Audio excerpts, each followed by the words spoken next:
Welcome to the inaugural edition of DK Vine Done Slow. I'm DK Vine co-founder Hyle Russell, and this is a semi-weekly streaming series here on DK Vine's Twitch channel, and later on YouTube, archived of course, that will be me playing through the Donkey Kong universe, not in chronological order, but I'm going to try to hit as many corners of it as I can. This is not a speed run. This is not a demonstration of me playing the game well. I am, in fact, a poor gamer. I'm quite shit, but what I am good at is immersing myself in the world of a video game, and especially the Donkey Kong universe, which is my bread and butter.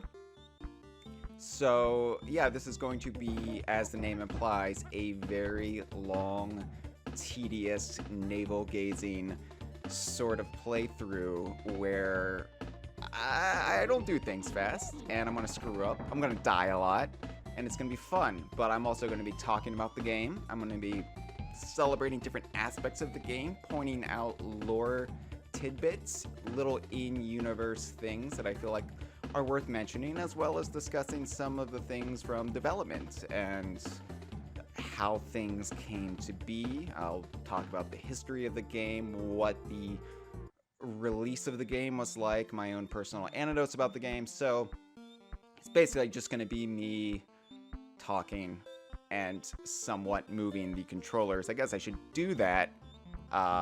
So let's begin. So I am playing this on the Nintendo Switch. Donkey Kong Country was added to the Super Nintendo service on the Switch this, I think it was July. And so that's why you got this weird border with my little Donkey Kong profile pic up there. Alright. I usually play File 2. That's on all my like actual cartridges and like my perfect files. This will not be a perfect file, so we'll just go here. We'll do one player now. I might replay the game at a later date and do two-player team, because I believe you can do that with a friend online on this service. So it might be fun to do a two-player team and two-player contest later on. But we're just gonna go with one player. And yeah, the map screen. Let's talk about the map screen really quick. This is, of course, the first time we've seen Donkey Kong Island, which is kind of a retcon location introduced in this game, where Donkey Kong Jr. at the very least takes place, the arcade game Donkey Kong Jr., but we later learned through Donkey Kong Land, which was the immediate follow-up to Donkey Kong Country, that Big Ape City is where the original Donkey Kong game took place. In Big Ape City is in a little islet off the coast of the Congo jungle, part of Donkey Kong Island, but I guess it's not part of the main big island. It's part of the DK Isles, which Donkey Kong 64 further elaborated on. A lot of people are really confused still to this day about the tree house, because you see Donkey Kong moves on to the Congo jungle, but his treehouse is behind him, and it's already complete. A lot of people think, is that a world? Can I get to it? And it's not. It's just a weird little flourish. I think they wanted to have him move forward when the map screen began, rather than just have him be stationary, so that was the compromise they made. But it's really weird, and they kind of dropped that with DKC 2. You'll notice there's no Gangplank Galleon on the horizon yet. On the left-hand little corner of ocean there, that little empty space, that's where the Gangplank Galleon will gradually sail into view from the horizon as you beat each world. It gets closer and closer until you're ready to fight K. Rool. It's interesting that they have the Donkey Kong Country little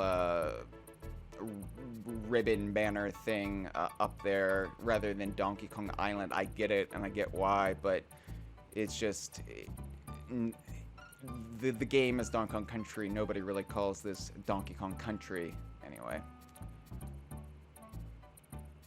Special hello to everyone watching live on Twitch. Just Andre is there, a regular on most of our Twitch streams. Alright, so this is Jungle Hijinks. Notice the misspelling. Greg Mayles, the lead designer on Donkey Kong Country, said that they went with that spelling because it just looked funny, and it was just more memorable than just spelling hijinks right.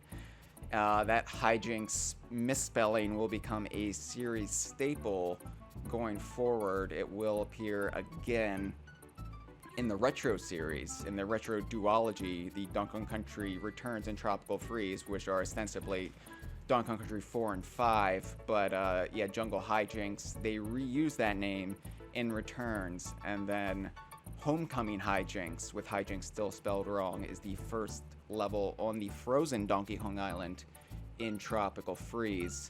And also, it should be pointed out that originally, the beta version of this had the name as Jungle Japes, which would then be reused in Donkey Kong 64, but would become more famous as the Smash Brothers stage. So, little details there. And yep, here we are. Now, this is Donkey Kong's Tree House. Of course, has a red balloon in it. Red balloons signify one life, one extra life, and balloons are the series staple. In this game, they take on the shape of Donkey Kong's head, but of course in the sequels, they'll reflect the main star until we get to Retro's games, where, because the way I rationalize it is because Donkey and Diddy are on the same level. In Donkey Kong Country Returns, they don't take on a form, they just stay this nebulous red shape, this red balloon bland shape, because to take on any form when two video game heroes of equal stature are in the same game would be unfair. That's the way I view it, but I'm an idiot. And you just notice all the little details in the background there. Of course, Candy's portrait hanging on the wall there. That's something that keeps popping up in Rare's Donkey Kong games, the portrait of Candy. The bizarre, like, almost life-size portrait of Candy that Donkey Kong always has, which usually is facing his bed in some weird way. Speaking of the bed, I still don't know what those things are, if they're giant socks or if it's like two separate blankets that are identical, that are just strewn on top of each other, but it's a really weird pattern there.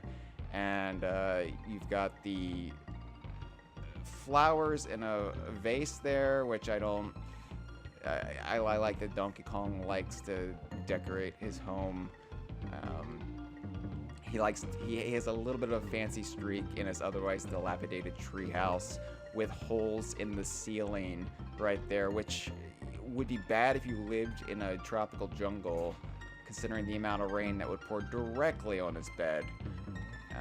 Then there's this weird portrait of a sailboat with a fish swimming back and forth. So it can't be a portrait. Also, the boat extends out of it, so it's not a TV. Is it like a moving portrait that you like plug in and it's animated? But then you do this. Hold on. How do I do it? How do I do it? I'm playing on the Switch. There we go. You do that, and the little fish thing bounces. So that signifies that the fish is actually there. And then that means, is that actually an aquarium that Donkey Kong has on his wall? And if that's the case, is this Donkey Kong's Royston? DK Vidas never really talked about that possibility. And I'm not saying it is Royston, that would be nonsense. It's clearly not a goldfish. But Royston, if you're unaware, is Banjo's pet goldfish that later became an Easter egg staple across not just Rare games, but really any project that Ed Bryan, who was the artist who created Royston, any game that he worked on, Royston would show up and then would just become this little in-joke. up through Ukulele and the Impossible Lair. I believe was Royston's most recent appearance. But yeah, that fish. We need to have a talk, folks, about that fish, because I want answers. I want answers about the identity of that fish. Can this fish be quantified as an animal buddy? If it is actually a real fish inside Donkey Kong's treehouse? I don't know. I've been talking about this fish for way too long. I'm going to keep moving on. And the very explosive way Donkey Kong exits his treehouse, where rocks and pebbles fly out the door, you would think that eventually this would just become eroded and there would be nothing left. Also, you can't go back in the treehouse, and I could have sworn you could, and that's because somehow in my youth I never attempted to exit the treehouse and immediately re-enter. I would always progress through the level and then go back into the treehouse after being in a bonus area, which would let you go back in the treehouse. But you can't just re-enter it from here. And this has been a blind spot for me for 26 years. And I just now learned it when it went to the Switch. And I posted about it on social media, and I was made a fool of, as I often am. But, yes, so you cannot do that. Then, of course, you go into the Banana Horde cave, and it's empty, and he has a sad, which he already knows is gone, right? Like, does he just get stricken with grief and anxiety? And look, you can go into that multiple times. Because you can't let Donkey Kong go back in his home. That would be madness. But you can let him suffer the extreme emotional loss of his hoard of bananas, which usually only keep for a few days before they go bad anyway. But that's how much they mean to Donkey Kong. I still can't go back in a treehouse. I hate that. Let me see if I can, Alright.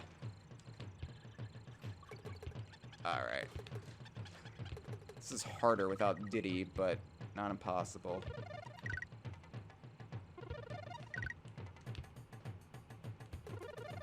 So I played this game on the Wii U. Whoops, I just skipped through so much of the level there. I played this on the Wii U during our not E3 Streamaganza back in June. But I was playing on the Wii U, and I was using the tablet, whatever it's called, the Wii U pad, the big ugly gamepad thing, which is not an ideal way to play any Donkey Kong Country game, even Tropical Freeze for the Wii U. So I am playing on a Pro Controller now, and it feels so much more comfortable, I have to say.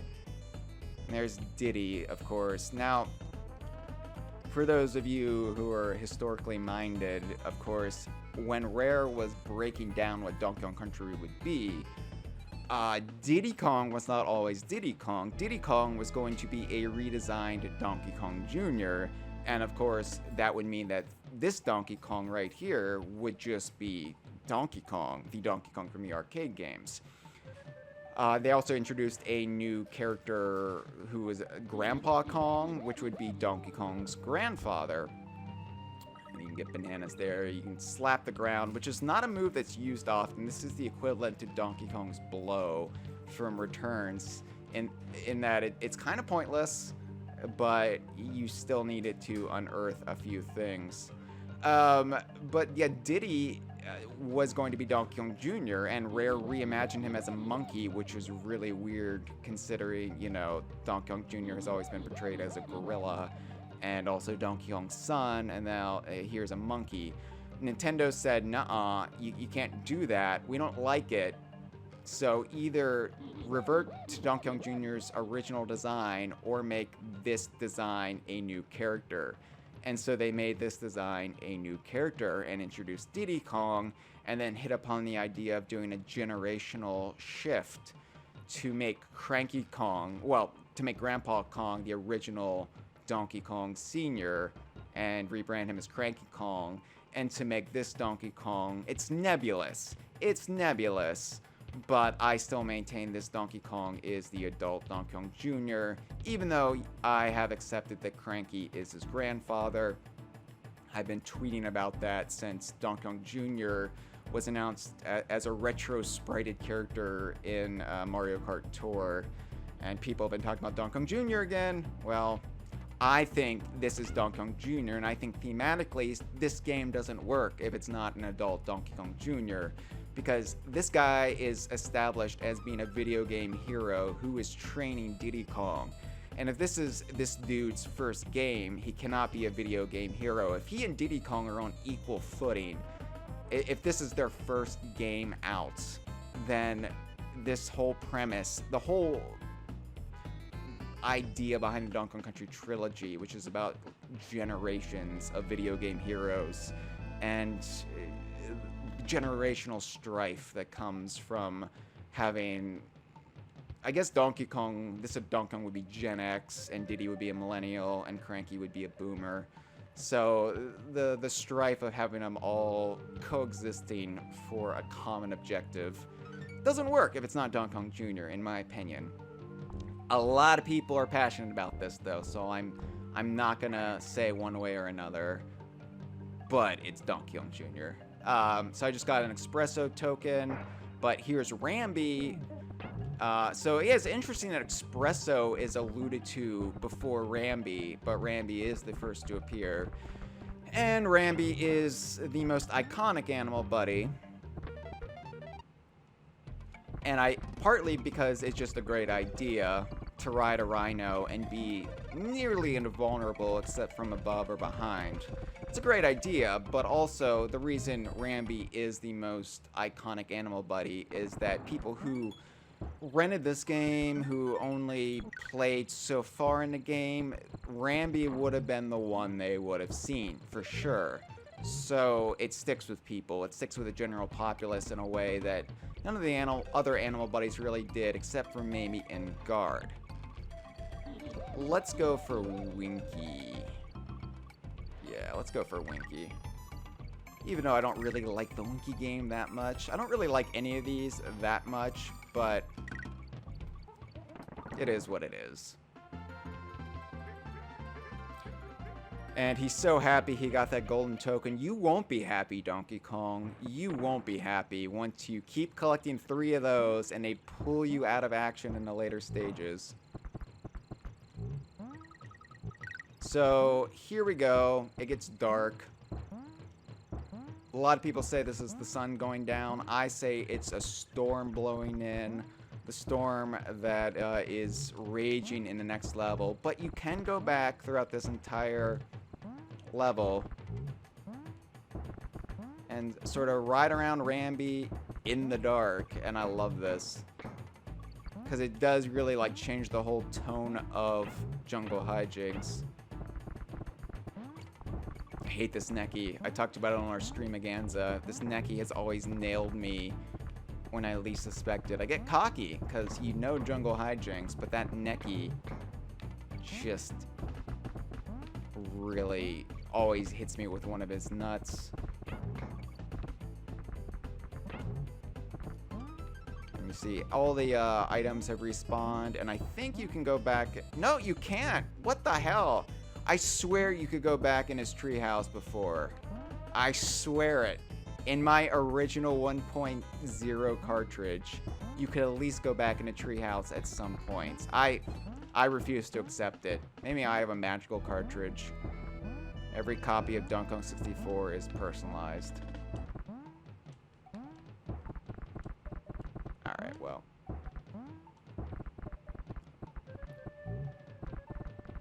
Let's move on. See, the stage was deserted now. This must be what Donkey Kong's life is like when there aren't Kremlins and the Kremlin crew about. It's just a nice, tranquil jungle with butterflies butterflying about. This is nice. This is nice. You can just ride your rhino dog. Poor Diddy has to keep up, though. That is one thing that the retro games did get right as far as Rambi goes, is that it portrayed both Kongs riding on Rambi rather than this awkward thing where one is riding on Rambi and the other is desperately trying to keep up. But you could only do so much on the ACM model graphics of 1994. All right, and they do their little victory dance. That victory dance would not make it to the sequels or the land games. That's purely a Donkey Kong Country conceit. You see, you beat the game, or you beat a level, and it takes on the icon of the Kong head that was in the lead when you finish the level, which, if you're mildly OCD like I am, becomes a problem later on when you want to give Donkey and Diddy equal billing, like, and you're like, oh, I want Donkey Kong to have the head on the first level, but then I kind of want Diddy to have the head on a second level, and then you start alternating, and then what about when you beat the world, when you beat a boss? You've got to really think ahead, because that is what's going to be on the map screen from here on out, and it's really it's really disconcerting when you have too many Donkey Kong heads or too many Diddy Kong heads. And I'm this way with Donkey Kong Country 2 as well.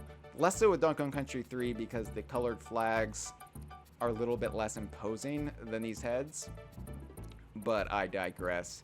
Hello to the live stream, by the way. I'm not ignoring you. It's hard for me to rattle on about Donkey Kong Country and play Donkey Kong Country and not look like a fool playing Donkey Kong Country while also reading the comments, but I'll read the comments now. Oh, I'm getting shit for talking about the fish. Look, we need to get to the bottom of the fish, and I feel like this needs to be DK Vine's big project for the next 4 months to a year, is figuring out what the hell that fish is. Is that fish a character? Why don't we have a database entry for that fish on our website? Why don't we have a Neon Forum avatar for that fish?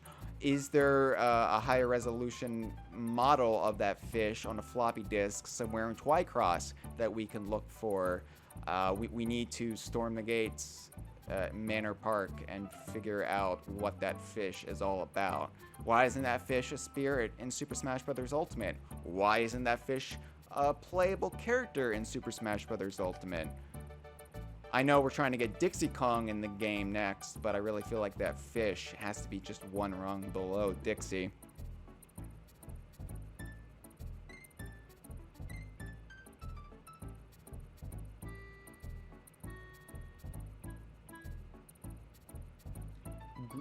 Grunt Puppet Master Extraordinaire is in a live stream, and he asks, is there a puppet of that fish? No, there isn't. You need to get to work. And Cameron asks, did Donkey Kong ever feed that fish? No, which is probably why that fish stopped appearing after this one game. I don't think it was in the Game Boy Advance version of Donkey Kong Country. I don't even know if it was in the Game Boy Color version of Donkey Kong Country. The Game Boy Color version of Donkey Kong Country did have the same layout in the treehouse as this one, just scaled down. But the Game Boy Advance version remodeled it, just rearranged things. It had a lot of the same furniture pieces and architecture. They just rearranged it. And of course, DK64 had a new treehouse entirely, which we call the Watchtower. And then the Returns games onward have a new treehouse, which is actually at a completely different point in the Congo jungle. It's not the same treehouse. It's not supposed to be the same treehouse. I just want to point that out to people. Mario Wiki, you say it's the same treehouse, just portrayed differently. No, it's a different treehouse. Geographically, it's completely separate from this treehouse. Look at the map. You tell me. All right, Ropey Rampage. Jesus, I said this was DK Vine done slow, and I wasn't joking about that. This is not a speed run.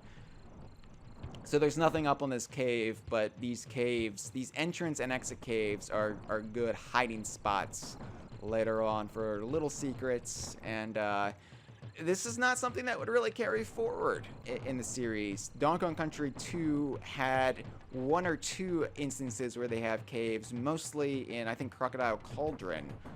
But, yeah, this is a conceit that was really only here in Donkey Kong Country. Donkey Kong Land didn't use them either. And it's interesting going forward, like, in other levels, like, what they would use in lieu of caves, where caves don't make thematic sense. Of course, let's talk about the Kremlins a little bit. Now, they were created for, not Battletoads, as is commonly misremembered or touted as fact, but I believe the game is Johnny Blastoff. It was a game that was in development at Rare at one point. I love the TNT explosions in this game. And it was shelved, and they just decided, you know what, these Kremlins, they were called Kremlins then, these Kremlins would make great antagonists for our new Donkey Kong game. And just on a very primal level, it works well. Having primates face off against reptilian adversaries, it just rooted in mythology, and up to, you know, modern pop culture of the 20th century, you know, King Kong versus Godzilla, to the conspiracy theories today, you know, the David Icke, all prominent politicians are reptilian shapeshifting aliens from deep underneath the earth.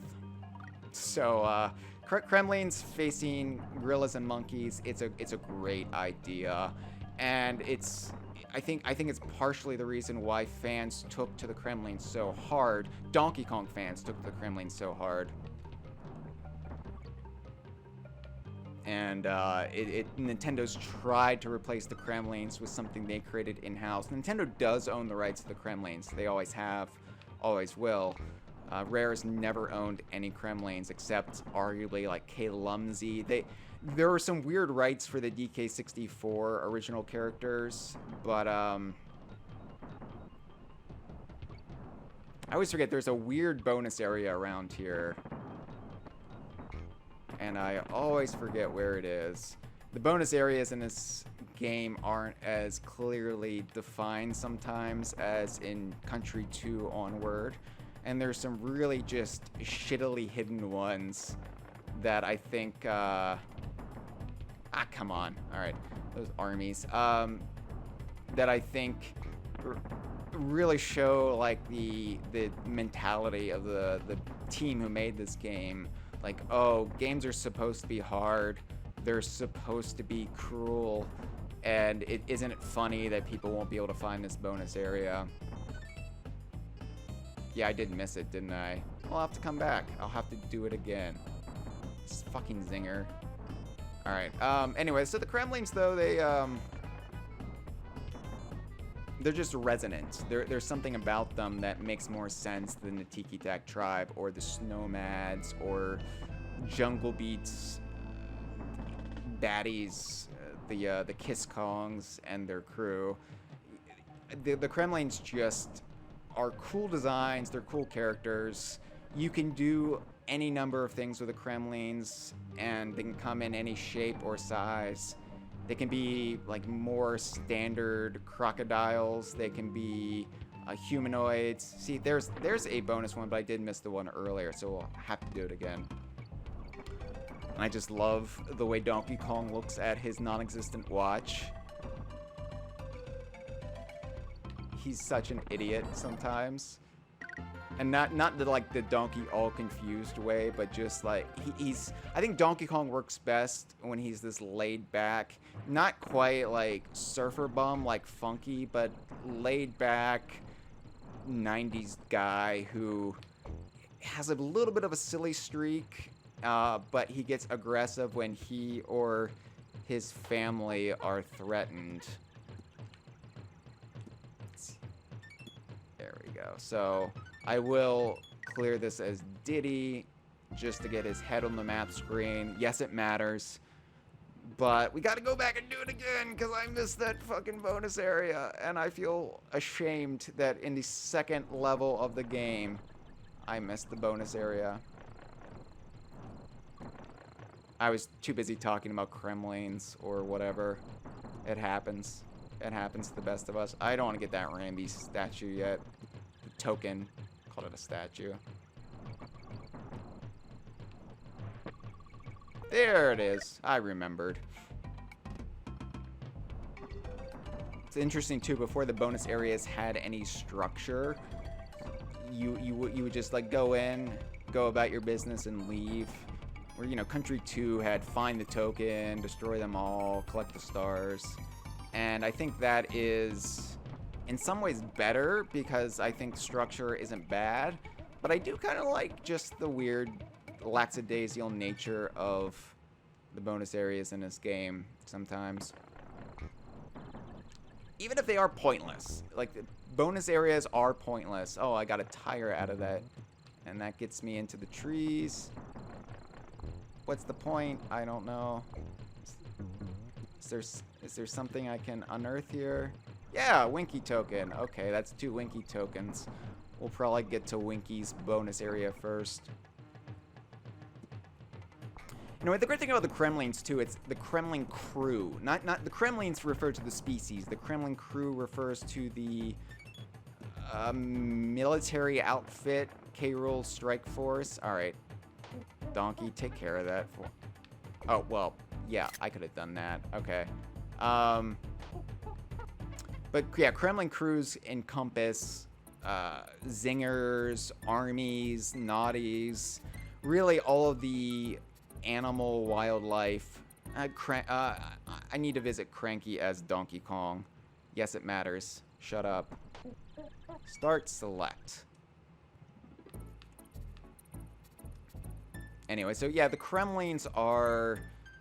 The Kremlin crew is more than just the crocodiles. And so when people are like, oh, they probably just want to invent their own baddies, referring to whoever's working on a Donkey Kong game that's not Rare or Payon. I would say, yeah, but you can still do that with the Kremlin crew. We're not sitting here saying, I want all of the baddies from the original Donkey Kong Country to come back. No, you can create whatever you want under the Kremlin crew branding. You can even have the crocodilian Kremlins take on whatever form you want. They don't always have to be critters or crushas or clumps. That's the most iconic of the bunch, but they're always reinventing the Kremlins. The Kremlins never stayed stagnant in the Donkey Kong Country trilogy. So, yeah, I kind of cry foul upon that whole idea. It's just weird Nintendo politics that kept Kremlins from coming back, because there is this idea that certain characters belong to certain teams at Nintendo, and if you're your own team, if it's a new team handling a well-worn franchise, you should bring back what characters are important, but you should create new characters for your own team. And that's well and good. You saw that with Super Mario Land. You saw that, you know, you see that. That's why Waluigi hasn't appeared in a proper Wario game, right? But that kind of falls apart when the team who created so many of the Donkey Kong characters, when the studio who created so many of the Donkey Kong characters are no longer with Nintendo and can't make Donkey Kong games. So that kind of starves the Donkey Kong fans of the characters we want to see. And I mean, this extends beyond Donkey Kong. This is a Nintendo problem in general. Nintendo not understanding their fan base and being mired in very traditional culture that's overly reverent and respectful towards each other, to the detriment of their own product at times. But I have good feeling about the next Donkey Kong game, because I think the younger generation coming up at Nintendo are big fans of Super Donkey Kong, as they would have known it, and they're big fans of the characters, and I think that's already bled through in things like Super Mario Odyssey, and, well, of course we got K-Rool back, but that was mostly down to the ballot. Alright, let's visit Cranky. I'm sorry, I'm just talking. What in tarnation do you want? He doesn't even introduce himself, he just starts bitching. So let's just watch it. I'm gonna drink my cider and watch Cranky be a miserable boomer. Cranky is so pointless in this game. He might give 1 or 2 hints for Congo Jungle and mostly Jungle Hijinks, but it's just this inane, rambling dialogue that serves no purpose except for character and texture. And this is something that I think a lot of people don't understand about the Rare philosophy and now the Platonic philosophy, where it is very much like we can have things in the game that are just there to color the world, flesh it out a little bit. and it makes the characters and the environment, the world, feel more real. That's what's great about Cranky's Cabin in this game. That's why I always visit Cranky's Cabin, even if I know it's pointless, even if I know there's nothing that's going to benefit me. It's fun, and it makes me really believe in the character of Cranky Kong, and makes me believe in the relationship between Cranky and his son/grandson Donkey Kong. And it's great. This is what really endeared me to this game when I first rented it in 1994 from Blockbuster Video. Yes, I'm old as shit. And it's really the kind of thing that is all too absent, even to this day, in video games, especially platformers, where too often they're modeled after Mario. Happy 35th anniversary to Mario. I'm going to shit talk you a little bit. Mario is presented, Super Mario games are presented as obstacle courses first and foremost, whereas Donkey Kong Country feels like a living, breathing environment where if I turn off the console, the characters are still there. They're still running around. They're going about their life. I believe in Donkey Kong Island, and I don't think I've ever believed in the Mushroom Kingdom. The Mushroom Kingdom is a construct to which you can get gameplay out of. Donkey Kong Island is a place you visit, and you hang out, and you go on amazing adventures. That's the difference to me, and that's why I kind of roll my eyes. I understand how important Super Mario Brothers is, and they're all great games, except maybe the new Super Mario Brothers games, but I won't get into it. But they're all great games. I just feel like you don't need that template. You don't have to make video games just that way because they broke the ground first. Alright, Reptile Rumble.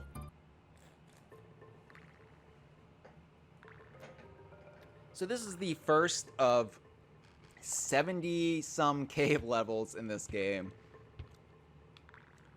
I'm not complaining. They're beautiful. There is a reason. Oh no! Luckily they gave me this barrel. There is a reason there are so many cave levels in this game, and we'll get into that later on when I get to Chimp Caverns. But originally they did not plan for there to be this many cave levels, and it just kind of became a fallback when they had to get the game done. This is a great bonus area because I don't do anything. It's just all blast barrels. Auto fire barrels, I should say. Bouncing Kremlins. This is a very bouncy level, as a lot of the cave levels are. Tires and jumping critters. The tire thing is a weird feature of the Donkey Kong series, because I'm not really sure where that came from. Except we do learn in Tropical Freeze that the Kongs and Kong Society was like founded on scavenging at the very least. So much of their technology was taken from shipwrecks and plane crashes, and like sometimes reverse engineered, but sometimes just directly stolen. So they give you 2 barrels here. That's good in case you screw that up. But yeah, the tires are just like strewn about Donkey Kong Island, and considering the environmental message of the game and the series, and really Rare in general, it's weird that the Kongs would be okay with all these tires laying about. But you know, they have fun with them. They bounce. They make tire swings, as seen in that one render. So, and honestly, am I the only one who likes the smell of tires? Who likes going into like Costco or something and just sniffing the tires? Yep, I said it. I'm a man who enjoys the smell of some tires.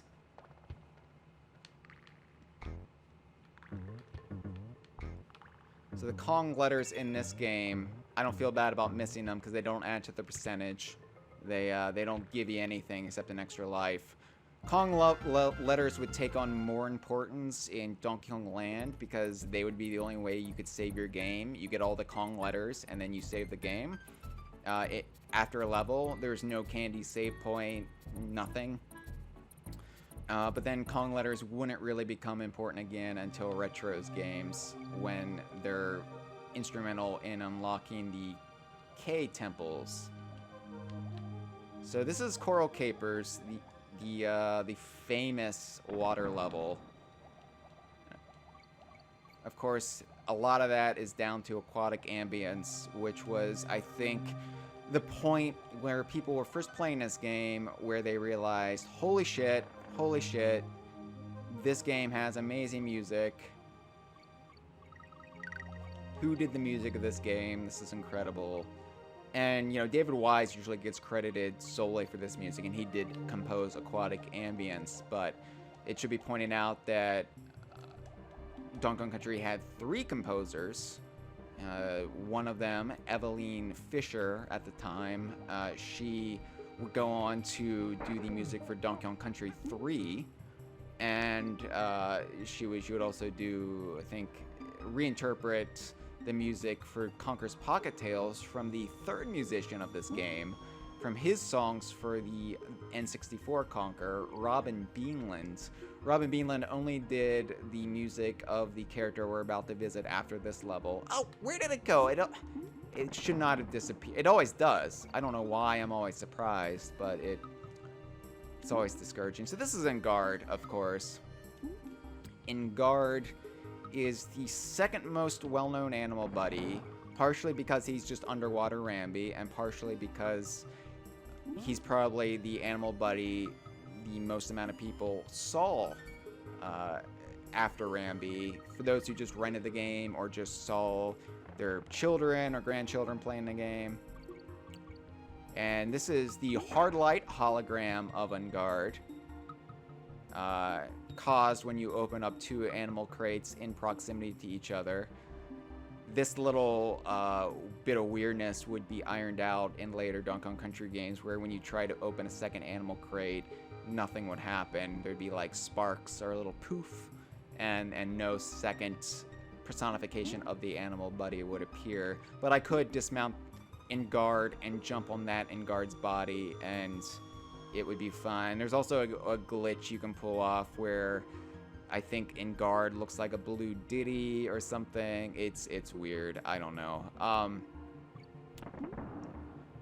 But yeah, Engard is beloved, and I think one of the biggest problems people have with Retro's games, especially Tropical Freeze, aside from there not being Kremlins, is there being no Engard, because they brought back water levels, but there was no Engard, and the explanation is, oh, well, the Kongs can attack underwater now, they have so many moves, there's no need for Engard.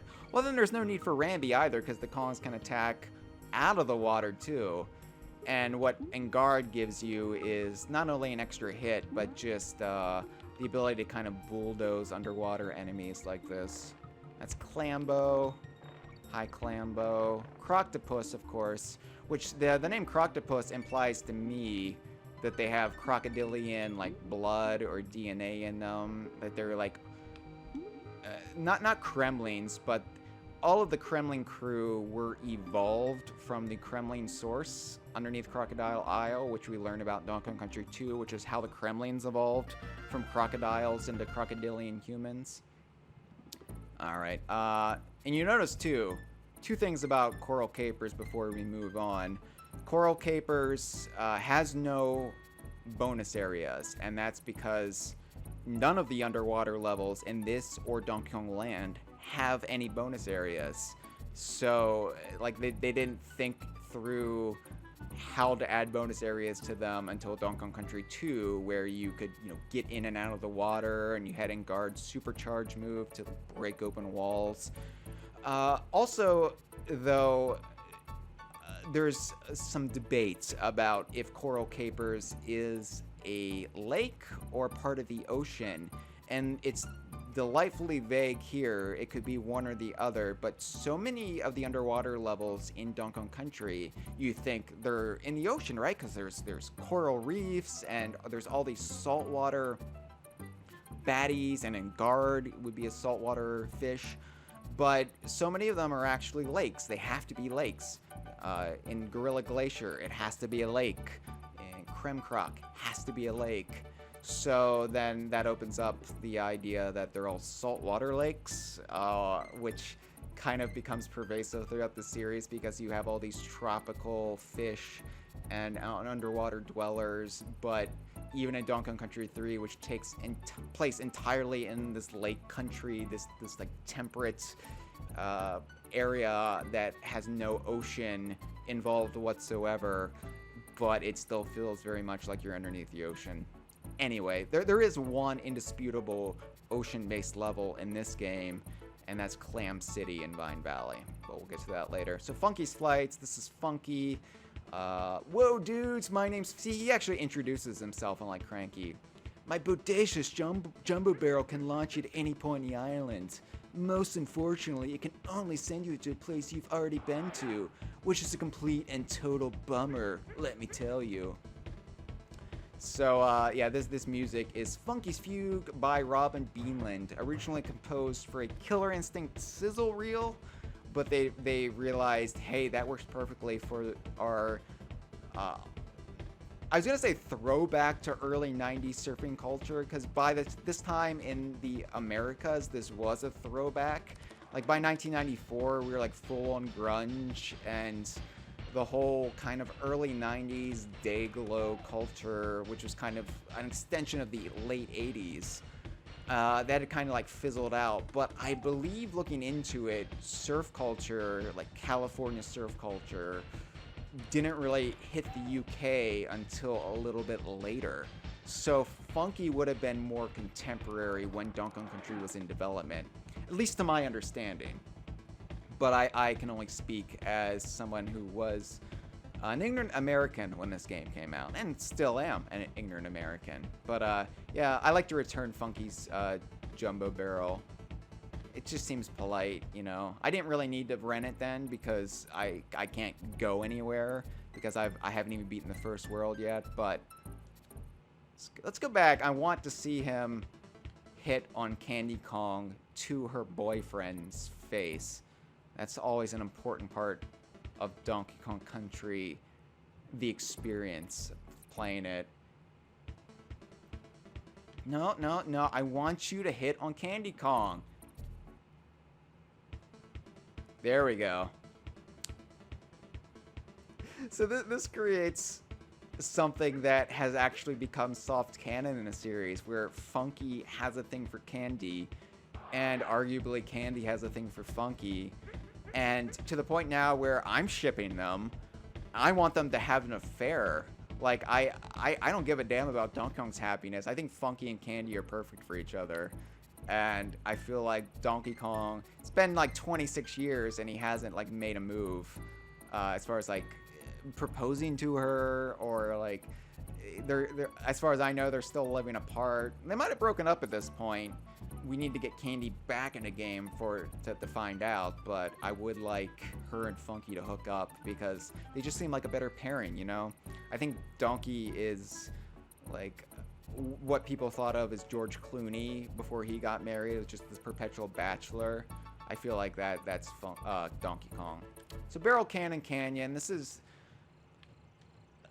as the name implies, a showcase to barrel cannons, and I could progress, or I could just do this. If I jump up here, I skip over a good chunk of the stage. I probably don't want to do that. Just notice the backgrounds, too, the layers of jungle in the background. And that is just something that really makes you feel like this is a real environment. Like, there is a jungle out there. This isn't just a video game level. This isn't just an obstacle course designed to get to beginning to end. No, this is a real place. Like, I can actually like fantasize about what's happening just beyond the palm trees in the second background there, into the third, fourth, and fifth background. I always believe that this area around here is where Dixie Kong lives. I don't know why, but get a barrel. That's a DK barrel. So I could just continue up there, but I would miss out on so much. So I'm just gonna play through. This is DK Vine done slow. This is not DK Vine done quickly or well, for that matter.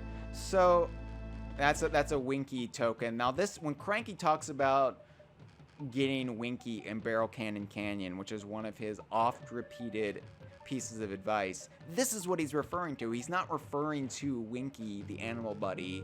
Winky is not in a crate in Barrel Cannon Canyon. But that would be, I think, my third Winky, and I don't want to get it quite yet. So I have to check the pits, because I'm bad at remembering where the bonus areas are in this game, because you don't need to get all the bonus areas. The only thing the bonus areas do is it nets you 101%, which is purely for bragging rights.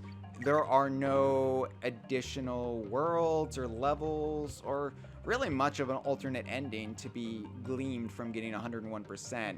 It's just Cranky is a little bit nicer to you at the end. But it wasn't until Donkey Kong Country 2 that they actually made it worth your while, and you get the best ending out of the game from getting, in that case, 102%.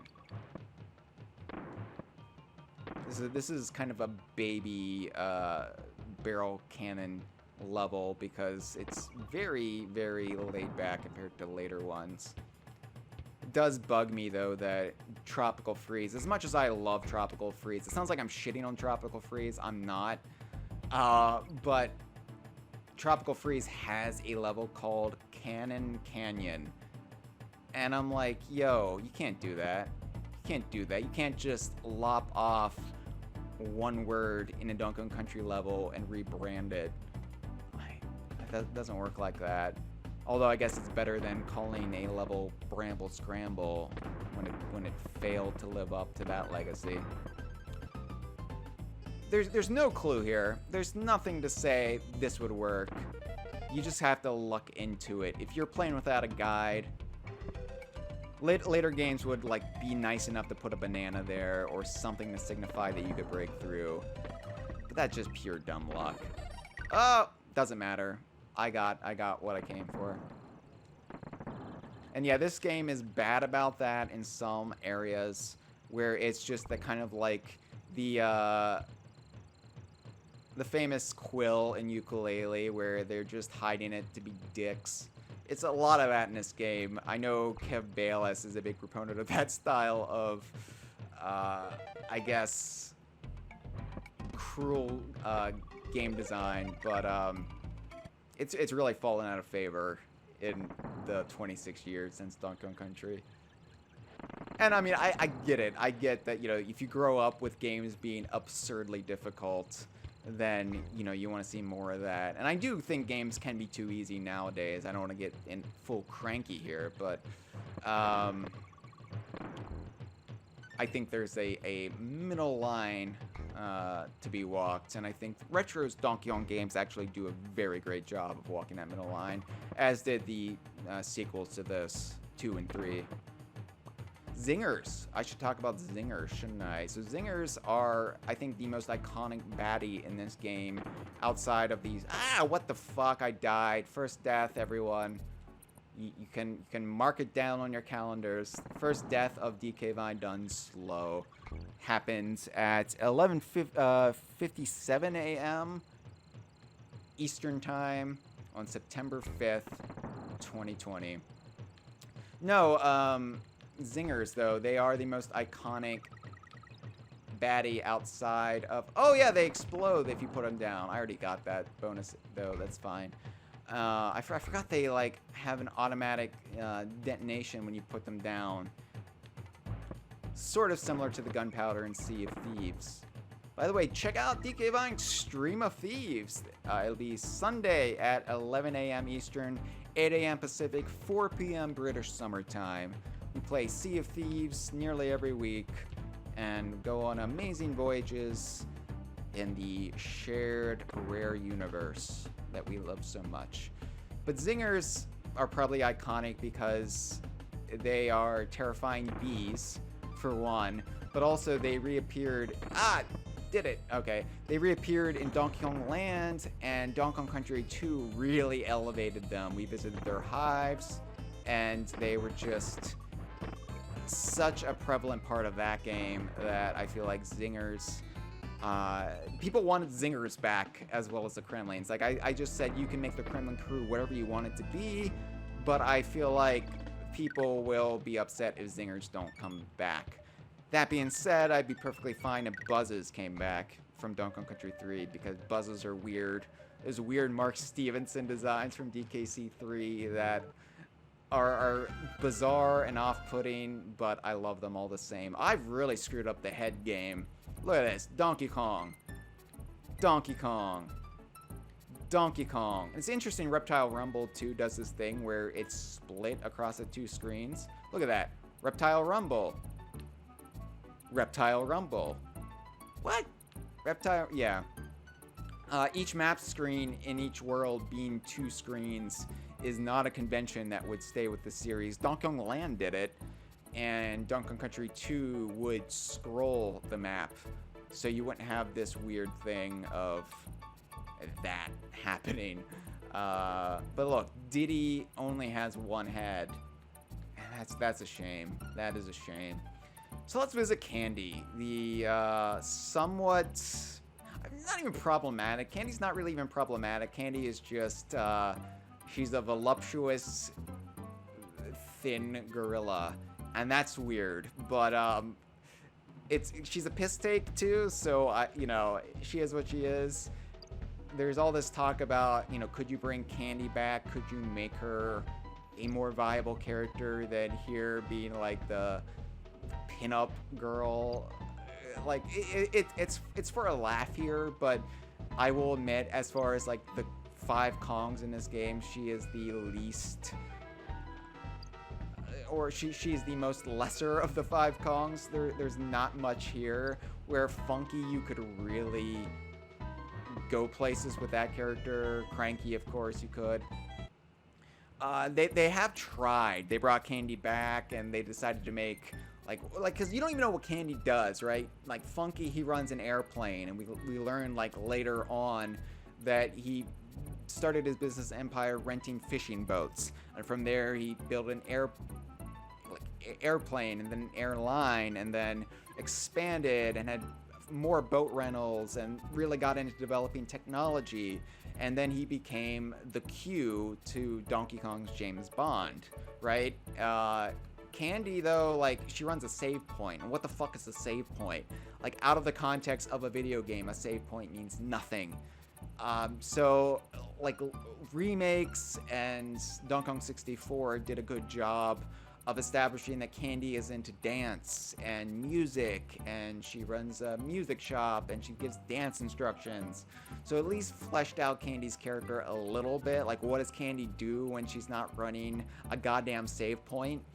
But, you know, she's still she's still not that interesting of a character, and I think it would be fascinating to see if you could give depth to Candy Kong. I would like to see it, you know, because I think there is no Kong that is not a Kong with potential. So this is very naughty. This game just blew up regular baddies, and that's the boss. Later Donkey Kong Country games would be much better about boss fights. This is kind of stupid. I love this game. This game means so much to me, and I will admit, this is that's a poor first boss fight.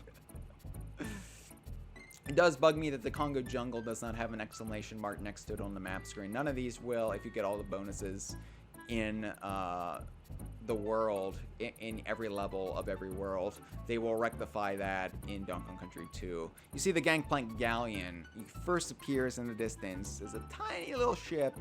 And, you know, when you're first playing this, you think, oh, did I miss that before? Did I miss that little detail of a ship out at sea?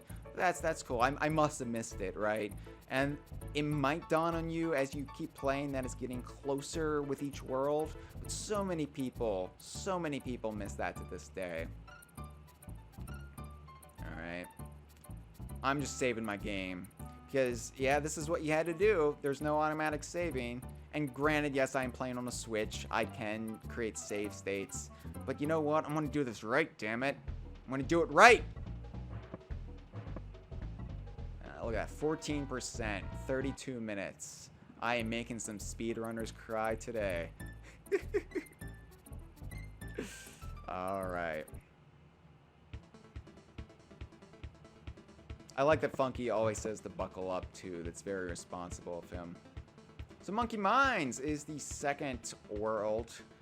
And, yeah, I mean, this is mostly known for, I think, at least in my head, maybe I'm speaking for the general populace here, but it's mostly remembered in my head for the temple level, which only appears as the last regular level of this world. This is mostly, I guess it would be mostly known for the minecart, right? The first minecart level. I don't know why I always associate Monkey Mines with the Kremlin temple that appears at the end. When I think Vine Valley is more associated with the temple architecture. But, I don't know. I fell down the stairs when I was a kid. My mom, when I was a baby, she dropped me down the stairs. Not on purpose, she claims. I don't think it was like, oh, what have I done? What is this creature that came from me? I made a mistake. Whoopsie. I don't think that happened, but I did fall down the stairs. And I do wonder to this day if all of my defects as a person, whether they be my mild OCD, my severe anxiety, my bipolar 2 depression, I wonder if any of that was the result of taking that tumble. And the thing I wonder the most about it, though, is would I be a Donkey Kong journalist if I hadn't fallen down those stairs? And then I wonder, you know, was it a blessing in disguise? Did falling down the stairs set me on the right path? Because I do like what I do. As hard as I am on me, I like what I do.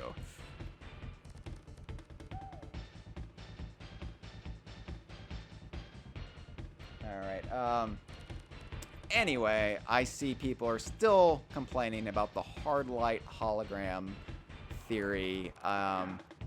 Andre is screaming at me, it's a clone, Hyle. Speaking, of course, to hard light, hologram, and guard. You know, everybody wants to create clones. You know, everybody's like, oh, that should be an Engard clone. Oh, you know, when you screw up in Grunny's Revenge and create all those Banjo time-displaced doppelgangers, those clones should stick around. And then, you know, people could hunt those clones, and that's how we would have the Banjo's severed head in the Cock and Plucker in Conker's Bad Fur Day. Or that's how we could have the severed head in Ghoulhaven Hall and Grabbed by the Ghoulies. Everybody wants to create clones just so you can hunt them. It's ugly. I don't like it.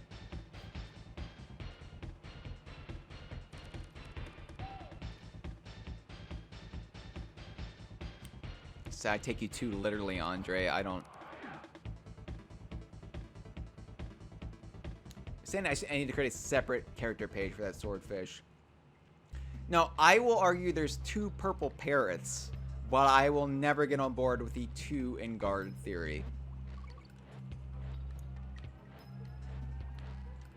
Alright, I've been talking so much I forgot how to play the game. Winky's Walkway is a short-ass stage. This is one of the, I think, shortest in the series. And this is Winky the Frog. And people love or hate Winky the Frog. I love Winky, but I also love Radley, his replacement in Donkey Kong Country 2. And I feel like there can be room in your heart for more than one. You know? You don't have to just love one. You can love many.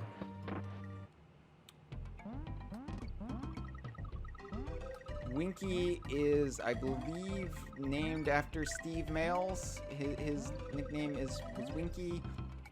It's also a penis reference.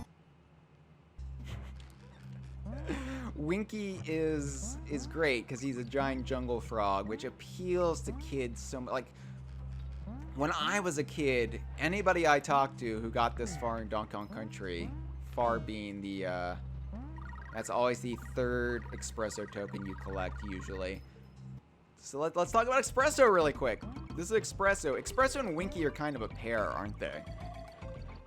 In that they were both replaced in Donkey Kong Country 2. Winky was more straight replaced than Espresso was. Espresso was just dropped. But yeah, they were both the two animal buddies who were displaced by Donkey Kong Country 2. Although Winky was there, kind of, in the Monkey Museum. And Espresso would then join him in Donkey Kong Country 2 Game Boy Advance when we had Espresso Racing, the illicit underground Kremlin racing circuits where they race ostriches. Get the big token there. That was such a cool discovery when I was a kid, and I found that was a thing.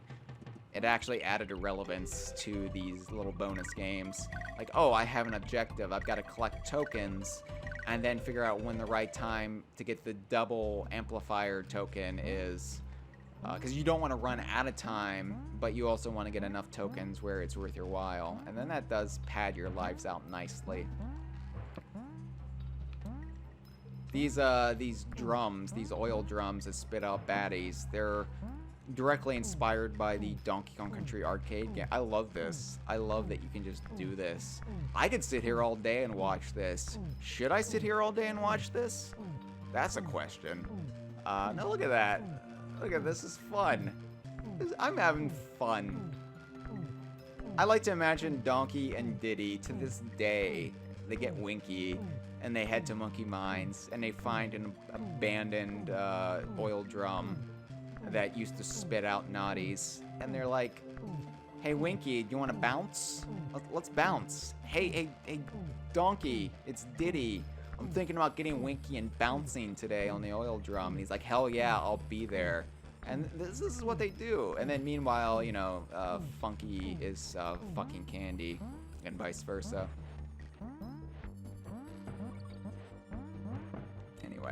Yeah, Winky is great. He appeals to the kid in all of us. Because who wouldn't want to ride a giant jungle frog? Where Winky is problematic is, besides, you know, the fact he's named after penis, is that the hit detection is a little wonky. It's not very precise. So you have things where, you know, you would run face first into a zinger. Whoa! That was whoa! I love that. That's so much fun. Anyway, so they decided to replace Winky with a more precision-based jumper in Donkey Kong Country 2. And, you know, that's fine. I did like that they made it a part of Cranky's character, where he laments that they replaced Winky and Espresso, and he's still complaining about it, I think, in the Donkey Kong 64 instruction manual, which is great. Minecart Carnage. Alright, so this is the famous first minecart level. And I should just point out the little warp here. I'll play it right. I'll go back and play it right, but I always have to point this out. So that just shoots you towards the end. You can still get tripped up by that asshole, but that's just a quick way to skip over Minecart Carnage if Minecart Carnage is too intense for you. Which for a lot of us in 1994, it might have been. I mean, whoever... This is, I mean, obviously purely based on the sequence from Temple of Doom, and the whole Donkey and Diddy relationship, you know, took on an Indiana Jones and Short Round vibe, which, you know, aside from the racism, Temple of Doom is my favorite Indiana Jones movie, just because I loved the relationship between Indy and Short Round. And I mean, is it any wonder that I'm a big Donkey Kong Country fan? Donkey Kong Country just appeals so much that I loved as a kid, that I love to this day because I'm just a big kid. And the Donkey and Diddy relationship in particular, Cameron Regal, DK Vine editor Cameron Regal, has a great point, and it's absolutely true.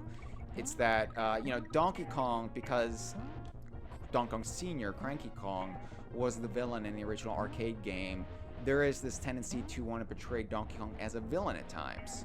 Even if this version of, bye Donkey, Diddy is on his own. This version of Donkey Kong, you know, is not a villain. He's a laid-back, you know, 90s dude, well-meaning. He's more based on the actual personality of mountain gorillas, or lowland gorillas, I'm not really sure, but,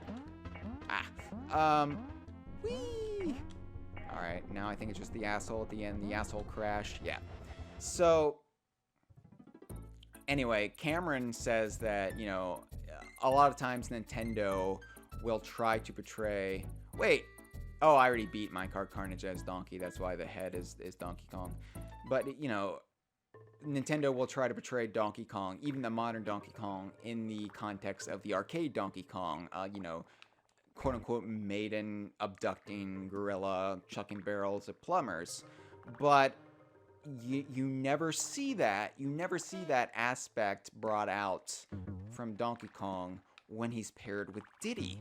And that's because it is impossible for Donkey Kong to be a villain if Diddy, his protege, is with him. Because Donkey Kong will always set a good example for Diddy. And there's something so wholesome about their friendship. Originally partnership, but then friendship, and now, I would say they're best friends. I think at the time of Donkey Kong Country, Funky was Donkey Kong's best friend, but and Diddy was just this kid who was kind of a hanger-on. But as time went by, obviously their relationship evolved, and now I would say they're best friends. Diddy is more than just Donkey's little buddy. He is his lifelong soulmate. So let's see if I can get this. I'm gonna get the banana. Why not? Why not? Because it's like the ugly Christmas tree at the lot. The one that has brown needles. Nobody ever goes for it. You feel bad for it. So yeah, I wanted that banana. Eventually, going for the soul banana will pay off in one infamous bonus area in one level of the game that has no context and no explanation unless you're reading off a guide or you're just familiar with the game. So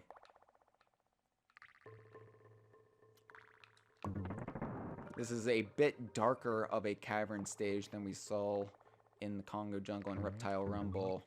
This is more realistically lit, I would say. Reptile Rumble was lit like a cavern you can tour. I think I mentioned this on a stream again, so I did for Donkey Kong Country, but the caverns in Virginia, so many caverns in the Shenandoah Valley where I grew up, and they're all backlit with artificial lighting. And that's what the caverns in Donkey Kong Country look like, but if you actually go spelunking or caving, they're pitch black. They wouldn't have any lighting. So this is Winky. Winky is back. In the 1.0 version of the cartridge, you could go in here and you could get Winky again and you could exit. And then if you did all of that, you would then have Rambi. Rambi would spawn. And that was a glitch. That was not a purposeful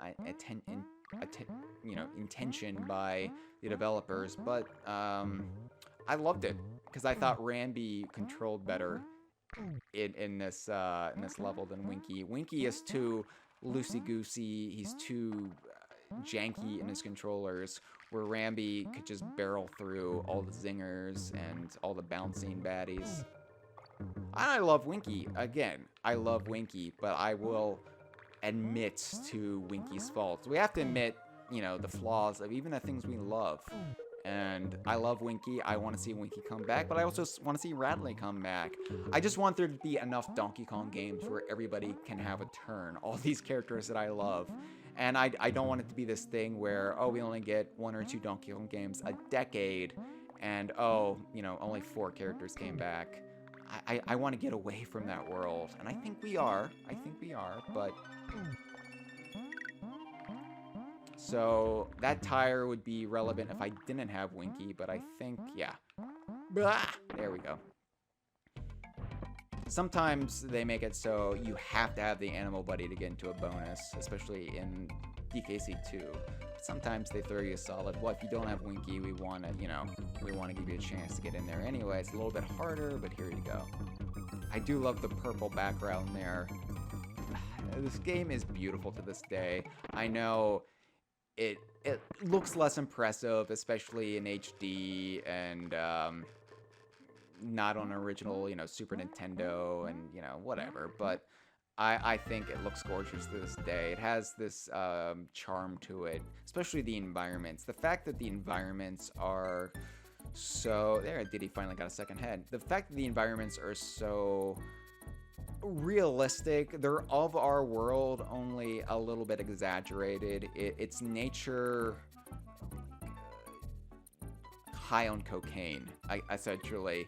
It's not a complete fantasy realm, and I feel like, you know, all the environments in Donkey Kong Country feel like real-world environments that you could plausibly find. You could go out, explore the world, and maybe stumble across something that looks like this, only maybe a little bit less impressive. But that's the appeal to this game, and to the whole series, really, is that it celebrates nature. It celebrates our nature, the nature that we have on Earth. And it, you know, I think it made me more of a hiker. I think it made me a vegetarian. It definitely influenced my development as a child. So Stop and Go Station is terrifying. It's honestly not bad, but when you first play the game, it is terrifying, and it's probably the scariest level of the game. It definitely would have frightened me had I been a bit younger. Bye, Diddy. I wasn't quick enough. This is the one level where it can't be DK Vine done slow, because if it's DK Vine done slow, then the Rock Crocs are gonna get me.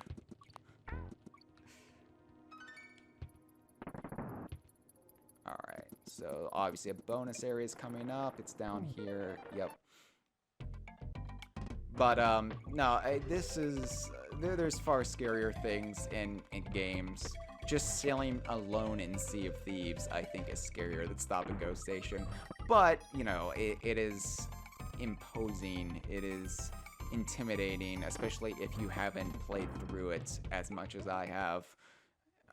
Just the whole notion of the Rock Crocs, these red-eyed monsters. There's something, I mentioned, you know, primal elements of the Kremlins, and there's something very primal about a red-eyed beast that you see in the dark. Like, something like triggers the Neanderthal center of my brain where I'm like, oh no, like, something is hunting me. In this case, it's Rock Crocs. Rock Crocs, I'm surprised they never really brought back, because they are so remembered and feared by the fans. They arguably one of the clobbers, the ones that steal lives from you in Donkey Kong Country 2, could be interpreted as Rock Crocs because they're kind of grayish, they look rocky, and they have red eyes, but that's more fanon than anything. Alright, so,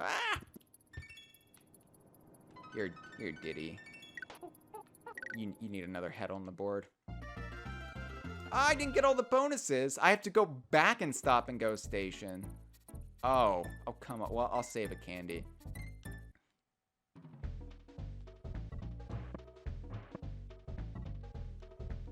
I haven't done her ass kissing yet, have I?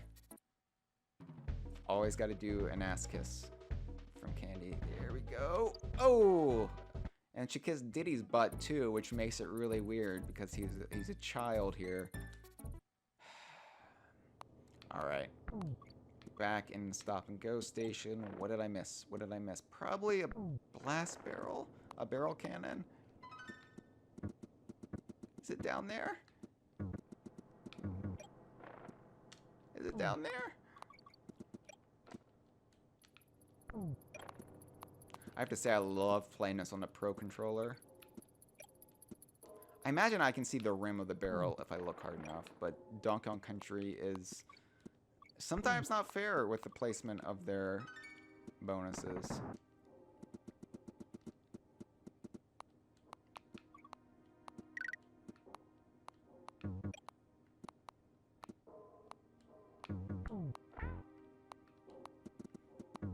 If I did miss it already and you're screaming at me in the live stream chat, I do apologize. As I said up front, I'm bad at video games. I'm bad at life. I'm a human disaster. I'm Hyle Russell. I run DK Vine. Nice to meet you. Yeah, there's the red arrow. So I definitely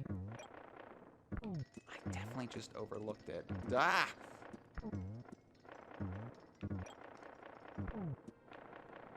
Are you kidding me? Are you kidding me? Ah!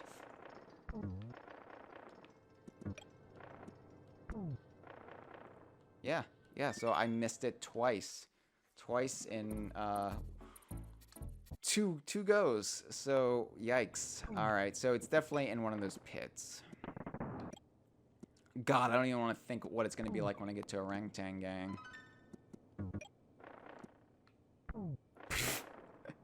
Am I really going to just check myself down every pit until I find it? Oh, God. Yeah, this game plays very nicely with the Pro Controller. I don't even think I had to reconfigure any of these settings.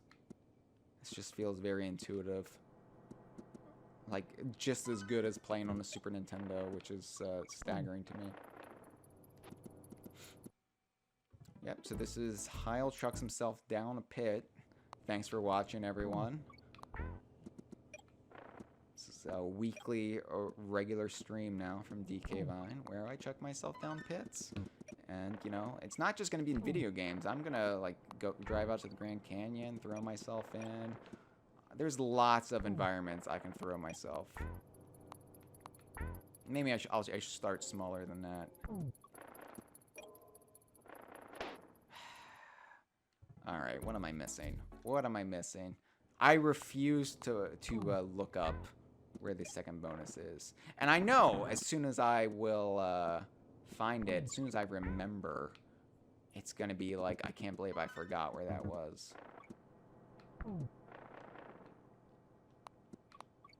But all the pits are in the early part of the level.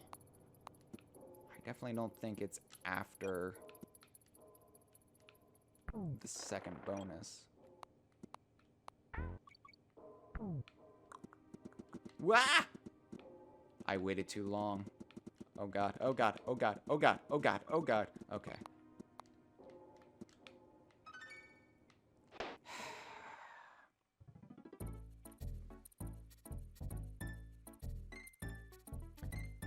Alright. Andre, I just looked at the live stream to see if people are giving me shit, and I just saw Andre still yelling about the hard light hologram version of Engard. Said we created separate pages for the DKC2 racing ostriches from the Game Boy Advance version, that is. Well, that's because they have separate names. Minogue, and Beardy, and Ambazi. They're beloved characters. I didn't think I'd be spending this much time in Stop and Go Station. I really didn't. Oh, well, there's a... I forgot there's a warp there, too. Well, at least we learned something, right?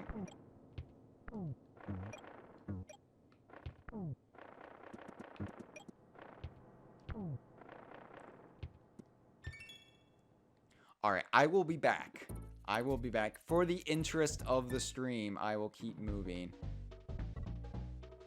Except after I do this. Ah! Alright.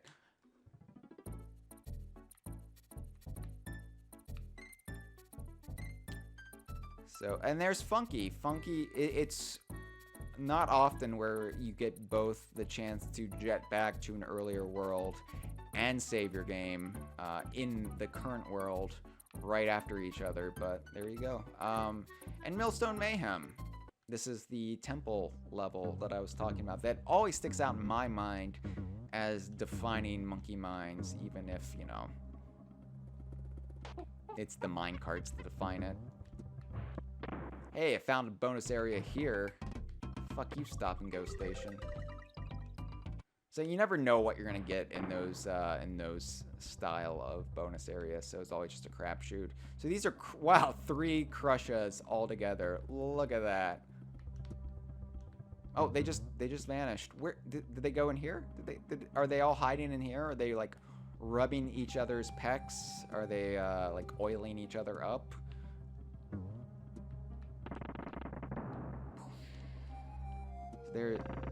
So Crusha, he laughs. His little man boobs jiggle a little bit whenever Diddy lands on him. My friend Elliot and I, when we played Donkey Kong Country back in 1994, we always refer to Crusha as Boob Guy because he had giant, like Fabio-esque pecs until we like learned the name of all the Kremlins. So boob guy. And that's Naughty in the millstone. And this is where I learned what a millstone was. And where I just assumed they were always this gigantic and powered by small woodland critters. See, there's a barrel there, but it's not a bonus area. That just lets you unearth a tire. Cool, cool. See the Kremlin heads up across the temple. Well, you saw it there, yeah. That signifies that the Kremlins had built these temples, and no, that's a hallmark, I think, of Donkey Kong lore, where it doesn't really spell things out for you, but it leaves things in the background and like kind of ask of you to fill in the blanks yourself, which is it's a tall order, I think, because so many people want answers just kind of spell out for them when it comes to anything. Oh man, the Ink Guard one is the worst. I don't like it. It's just slow and plotting, and you can never get that many. But yeah, like, that's what I love about Donkey Kong lore, and I think that's why Donkey Kong lore has remained remarkably consistent in the last 26 years. It's that, you know, they do kind of lay out this rich history, but always in a way that's kind of in the background, and because of that, sometimes it's just like it's picked up on by other people who pick up the baton and keep developing the games, but other times it's just like it's not invalidated because no future developers didn't know it was there to begin with, if that makes any sense. I think the big Guard is at the bottom here. Yeah, there it is. So, like, there has been remarkably little, like, in a way of inconsistencies when it comes to Donkey Kong lore in the last 26 years. And, you know, when there are, they're easy things to explain away. But the Kremlin temples would come back in Donkey Kong Land, which, in a big way, because they would be established as part of Kremlantis, which is not a clever name at all, but I hope that wasn't needed for a bonus area, because I just screwed it up.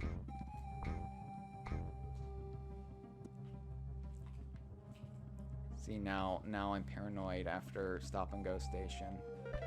Yep, it was. Glad I checked. Donkey looking at his non-existent watch. What the hell? Pretty good at that. Pretty good at the shell game. Which, you know, it's a good thing I didn't take that bravado seriously when I came of age and got hustled on the street with people attempting that con. But in Donkey Kong Country, I'm pretty good at it, right? It's really weird. If you just study this critter right here, it's really weird. He's just like, I'm just gonna jump and jump and jump and jump, and not even like aggressively attack. I'm just gonna jump until I fall into this pit. And I feel like that's K. Rool's like, all you're gonna do is jump, all right? And he had to take that so literally to his detriment.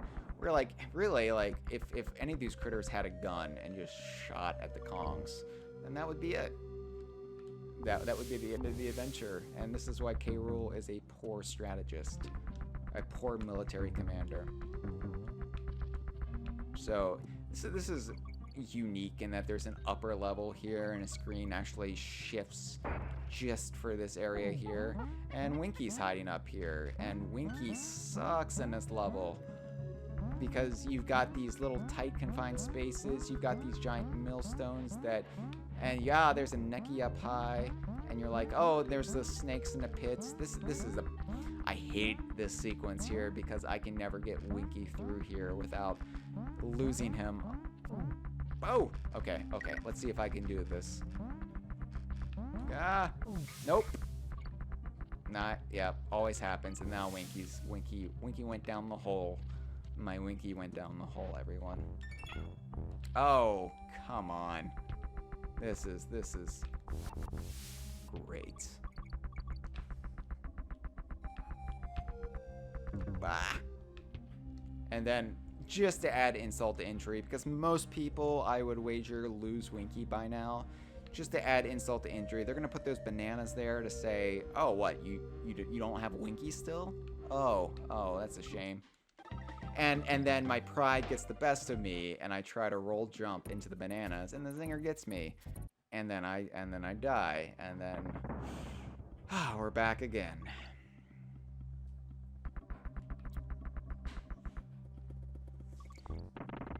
It is interesting to me how associated with millstones Naughties are, and like they didn't bring them back in Donkey Kong 64 when Naughties came back. Wasn't referenced in like, oh. Okay. It wasn't referenced in like Click Clock Wood when Banjo and Kazooie helped the Naughty, but I think it was one of the Mario baseball games. I don't know if it was Sluggers or what, but they have a millstone in the background in the Donkey Kong baseball diamond.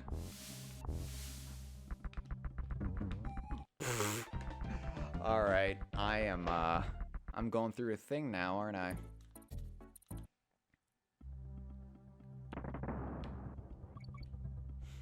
Andre, I saw, wondered why I never referred to Clump as Boob Guy. I think for me it was just how defined his muscles were, where Clump was just a man who's, you know, slightly overweight, and Crusher, like, put a lot of time in the gym to get that form.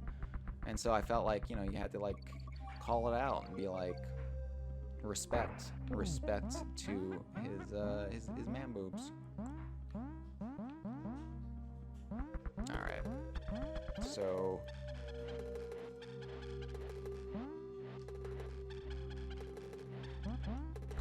there we go. Alright. The whole gang's back together. Ignore that necky. Now, okay. So what I have to do is not get... Bye, Winky. Whatever. You know what? Just go. Go. Bradley's better anyway. Okay, fine. You know what? Donkey Kong. You're not even playable in my favorite Donkey Kong game. So, whatever. Whatever. You know what? I'm not... No, they're just bananas. They're just bananas. And the whole point of this game is to get back a whole lot of bananas. Way more than that. So, whatever. Whatever. Whatever. Alright.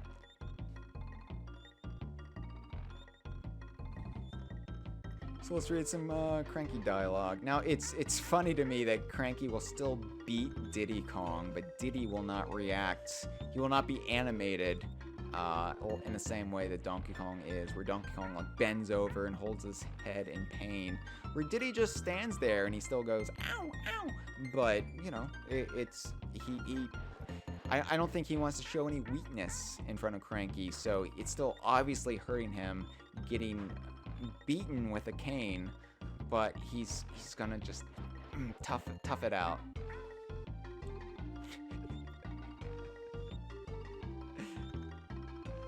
You can find the fun in Ropey Rampage between a rock and a hard place. That literally means nothing. I was told... Now, who's telling Cranky things? This is very, like... I would never want to compare Cranky Kong to Donald Trump, right? Never. But that's very much like people are saying, you know, it's kind of like... I want to spread this lie, and I'm going to attribute it to phantom people that don't really exist. But Cranky, you'd think he would just, like, I found out on my own because I'm so amazing. That's like one time where Cranky's bravado is like, no, people are, I heard from someone else, someone better than me. Which maybe like Cranky doesn't want to like let on that he knows the mechanics of Donkey Kong Country on a personal level, right? Like he's got to keep a distance, but he still knows more than you. I don't know. I have to get it. I can't move. I can't fight Master Necky until I find it, and I know it's got to be in a pit, right? It's gotta be.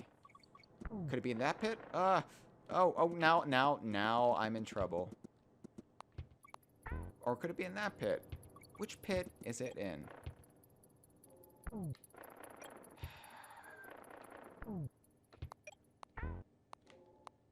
Claptraps. You know, I haven't really talked about claptraps in that I haven't talked about claptraps.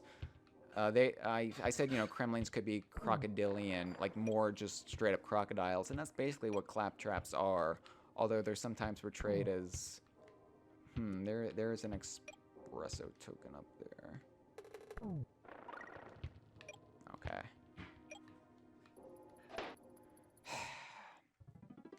But yeah, claptraps and clamp-ons and crimps, they are your standard, really crocodiles, just with like exaggerated cartoony features, and sometimes they're portrayed as like the dogs of the Kremlin crew. Obviously, K. Rool keeps one as a pet, like the white cat that Blofeld has in the Bond movies. In Donkey Kong 64. So, you know, Kremlins can be really anything. That's what's... They're so malleable and flexible that I think it's silly that so many people think they're constricting. You can do anything with Kremlins so long as you have a few that have that, you know, crocodilian snout. And that's all you need. Alright. I don't know what my problem is. I don't recall struggling in Stop and Go Station this much. I'm at least finding this one bonus, you know.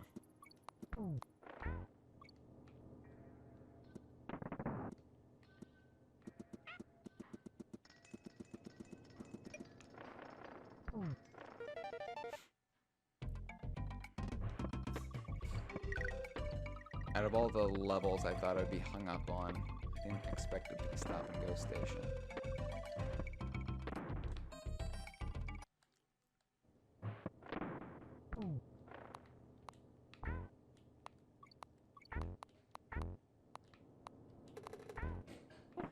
Oh! Damn it. Damn it. Ha! Got it. Alright, so yeah, I completely missed those, like, 3 bananas. And that was supposed to be a clue to move the tire back. Alright. Well, now I know. And can I just start and select? This isn't a retro game. Yep, that's all I need to do. Stop and Go Station is complete. 27%. Wow, almost a third of the way through the game. How is that possible? When you like think how long the stages in something like Tropical Freeze are compared to this game. Because you know, you don't think like this game is a product of 1994. This game still seems as timeless as it did when it came out. For me at least, but it, you know, it had such a huge impact on my life. So, yeah, Master Neki is a bit weird. He's just a giant... I mean, you just have a giant Neki, but you don't render the whole thing in. Just his neck, and it just sticks out from the side of the screen. Like I said, shit bosses, really. But they kind of have this endearing charm. I don't know.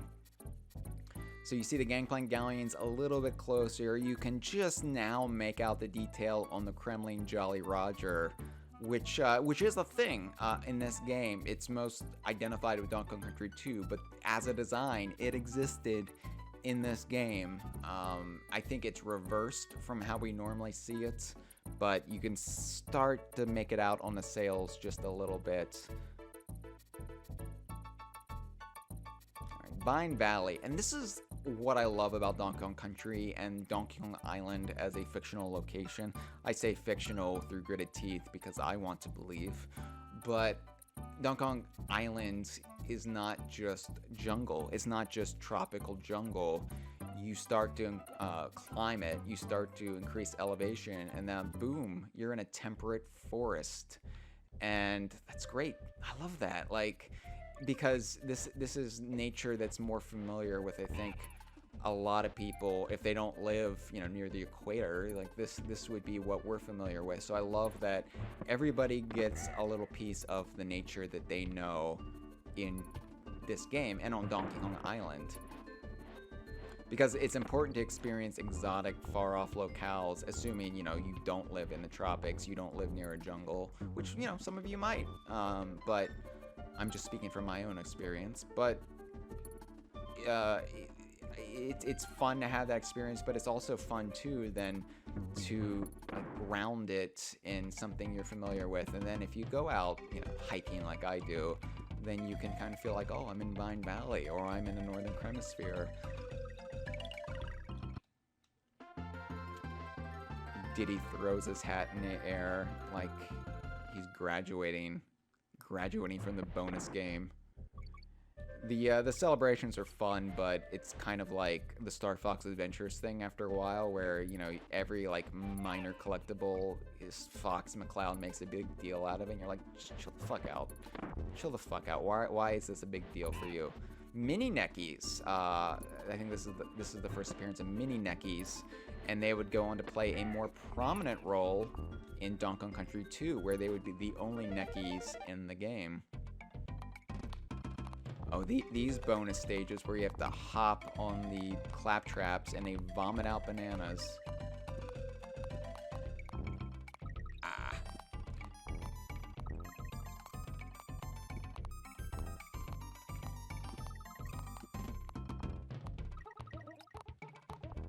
These get harder as they go on, especially when you get the hopping claptraps.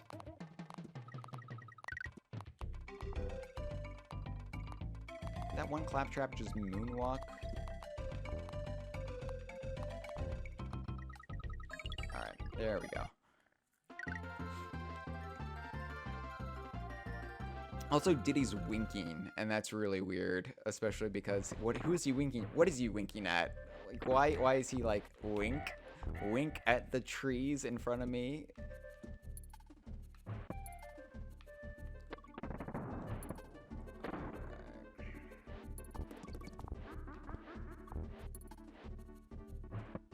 Oh no! The barrel didn't automatically break like it does in later games. I've been playing Tropical Freeze too much. So now I'm still solo. No bonus there. Okay, just take out the mini neckies.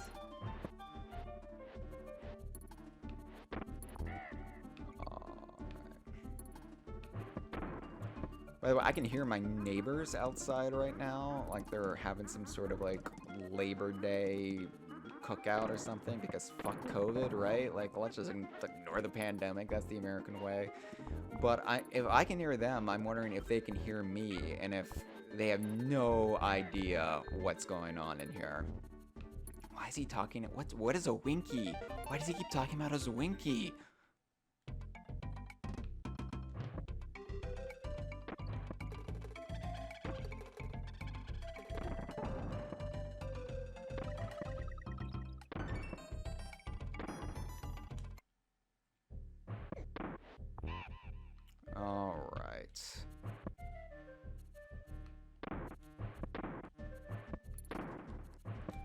I also like how gloomy the temperate forests see. Like, they're not gloomy per se, but they're like kind of just darker, and it very much feels like it does when you're hiking in the forest later in the day, where, you know, you still have like several hours of daylight, but it feels essentially like twilight because so little sunlight gets through the canopy. Dance, dance, dance. All right. Vulture culture. Yeah, vulture culture. This is a joke that Rare loved. There was also in Conker's Pocket Tales a they were a tribe of acorn people who appropriated indigenous American iconography, but they were called the Vulture Culture. That was their name, which I don't even know. But Treetop Town, which is just the Ewok village from Return of the Jedi, let's be honest. Temple of Doom isn't the only George Lucas movie they cribbed from here.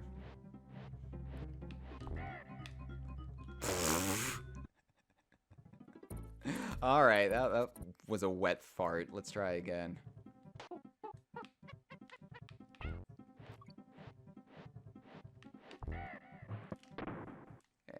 Sometimes it just pays to use Diddy. You can do it all with Donkey, but it's just easier. Why give yourself the headache in these trying times, right?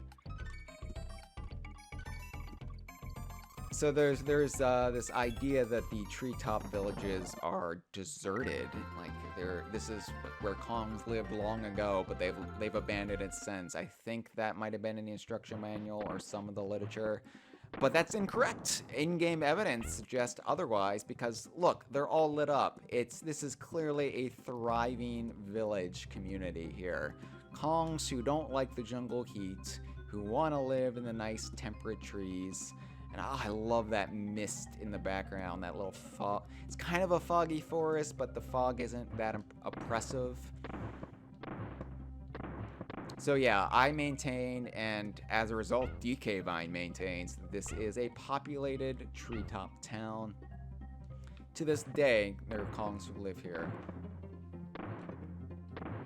But I'm sure some asshole is going to pull up the instruction manual and say, actually, you're wrong. And I'll be like, well, look at the game. Have you played Donkey Kong Country, or you just read the instruction manual? Yeah, this is the stuff that keeps me up at night. Not the economy, not the burning climate, not the vast injustices in the United States of America. No. The state of Treetop Town and how many people on the internet agree with me. Alright, that's why I take a Benadryl at night. Oh, come on. That should have counted. Because Benadryl knocks me out. I don't have allergies. Well, I have some allergies. I have an allergy to, like, fungus, which probably explains my disdain for Mario's 35th anniversary. Or, excuse me, Mario Brothers' 35th anniversary. Even though next year is the 40th anniversary of the Mario character, which, I mean, Nintendo being who they are, I'm sure they'll have a 40th anniversary for Mario next year, ignoring the fact that the game he first appeared in is Donkey Kong, ergo it's Donkey Kong's 40th anniversary. Oh, I'm bitter. What? Maybe I'm bitter because I keep dying in this sequence and it's embarrassing. But like I said at the top of the stream, I'm bad at video games, and I don't want anybody to harbor any delusions that I'm good at video games or that I'm an expert gamer. Or that, you know, I'm going to segue into esports next. No, this is, watch a man in his mid-30s fumble around with his dick in his hand. That's what this is. Okay. Ooh, it's topsy-turvy. Ah, whatever. Couldn't have been anything that good. There's no Krem coins in the game. There's no bonus coins in the game. Whatever, it is what it is. I got credit for the bonus. That's all I care about. And even that I don't really care about. Like I said, this in Donkey Kong Land, I feel like you don't really need to get 101% or 100% in Donkey Kong Land's case for it to like really count towards beating the game. I will argue if you haven't gotten 102% in Donkey Kong Country 2, well, that's not true, because to get 102%, you have to visit all the Kongs. And while I think everybody should visit every Kong at every opportunity, I would say, like, so long as you've seen Crocodile Isle blow up, you know, that's what should count. You should get all the hero coins to complete Diddy Kong's character arc, but yeah, all right. I've always wondered, too, these little petals to signify that you can move forward in the map screen, are they supposed to be flower petals, or are they just dots? Are they just weird-ass dots? Because this is one of the few elements in this game that feels so un-Greg Malesian. This, like, breaking immersion with something that's just, like, purely gamey. Because Greg Mail's design philosophy is all about game immersion and never, like, obscuring, like, the field of vision with things like item counters or anything. You see this up through Sea of Thieves, where you have like in-game prompts, like where you can interact with things, but that's only if you're looking at something close enough at the right angle. Otherwise, you know, your field of vision is mostly unobstructed. And I don't know, this is weird. I guess they're not flower petals. As a kid, I assumed they're flower petals, like Donkey and Diddy are at a wedding or something, and Diddy is the flower the flower boy, whatever that is. You know, why do they throw flowers at wedding? What's the point?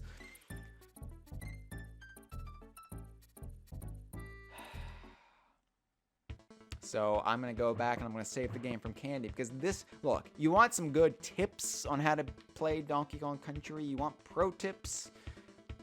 Always use Funky to go back and save your game in a previous world. And then use Funky to fly back to the current world. That's your pro tip. Save your game at every opportunity. Yes, I know there are save states on the Switch and the Wii U and the Virtual Console in general. I know that, but I'm saying if you're playing traditional Donkey Kong Country on the Super Nintendo, that's what you need to do.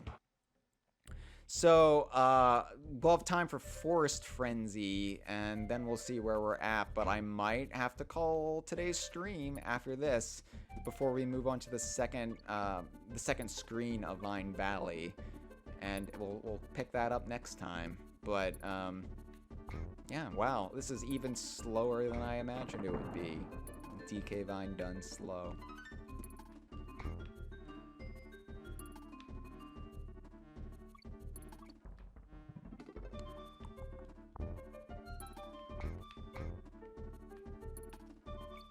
It's interesting how many times they hide the DK barrel in one of those like underground pits that you can like, dig up by landing on them from heights.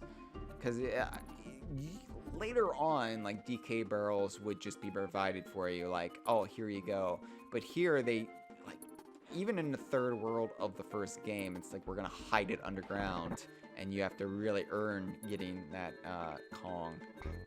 I don't do it often, but it's surprising to me. This is the first time I'm really noticing how much they do it at all. I know there's a secret in Vine Valley that is, or in this level where they hide a barrel near the bottom of the rope, and you can only see the rim just barely. See, there you go. That's the way I'm used to, where they just give you the DK barrel. Also, I always wonder, like, what is the mechanism for the rope? Like, what is actually moving the rope? How is it moving so gracefully across the forest canopy?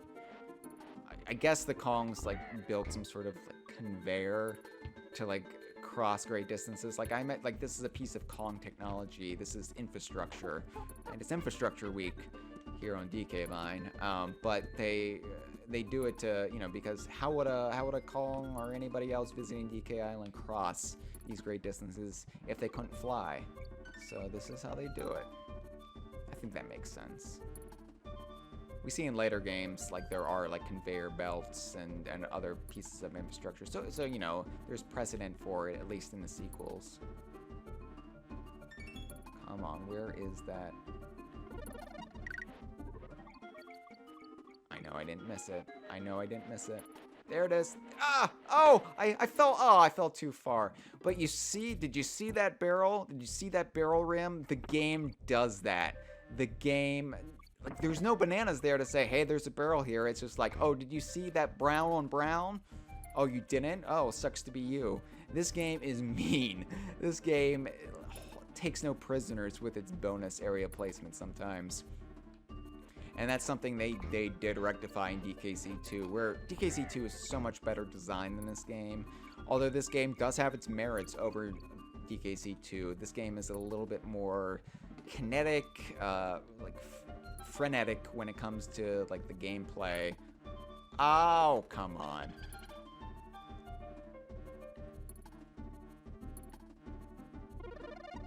Like, as far as like pure hopping and bopping, getting momentum going, this game wins in that regard. And DKC 3 would be the game that's more like of an obstacle course, or not an obstacle course, because that's Mario. Be more like every level represents like a puzzle or some like brain gymnastics to work through. So I unearthed a barrel there, and you see all these critters here. So I have Donkey Kong. That might actually be to my benefit because Diddy holds out the barrels in front of him and you can sometimes accidentally break it when you don't want it to.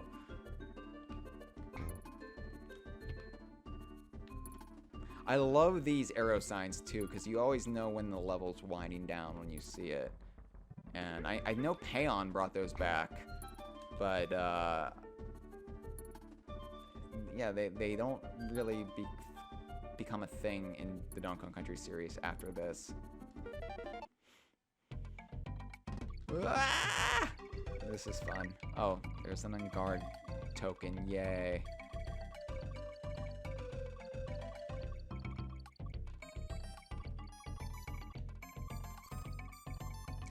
It is interesting too, like the animal tokens.